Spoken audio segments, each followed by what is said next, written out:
Viloyat soliq boshqarmasida tadbirkorlik subyektlari faoliyatini qo'llab-quvvatlash, biznes yuritish uchun yanada qulay shart-sharoit yaratish hamda soliq qonunchiligiga kiritilgan yangi o'zgarishlarning mazmun-mohiyatini targ'ib etishga bag'ishlangan seminar o'tkazildi.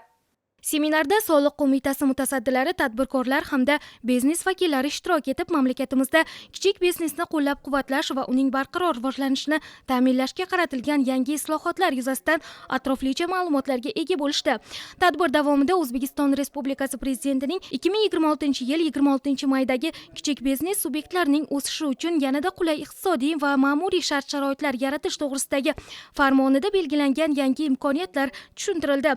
Ta'kidlanganidek, joriy yilning 1-iyunidan boshlab belgilangan soliqqa tortish tartibiga o'tish uchun belgilangan chegaraviy miqdorning 5 milliard so'mgacha oshirilgani tadbirkorlik subyektlariga o'z faoliyatini kengaytirish, ishlab chiqarish va xizmat ko'rsatish hajmini oshirish uchun qo'shimcha imkoniyat yaratadi. Mazkur o'zgarishlar biznesning barqaror o'sishini ta'minlash va iqtisodiy faollikni rag'batlantirishda muhim omil bo'lib xizmat qilishi qayd etildi.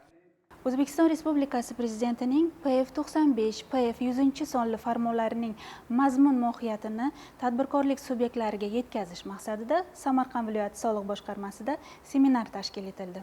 Ushbu farmonlarda ko'zlangan asosiy maqsad davlat fuqarolik xizmatini yangicha yondashuvlar asosida yanada takomillashtirish, soha samaradorligini oshirish hamda aholi va tadbirkorlik subyektlariga yaratilayotgan imkoniyatlarni yanada kengaytirishdan iborat bo'lib hisoblanadi.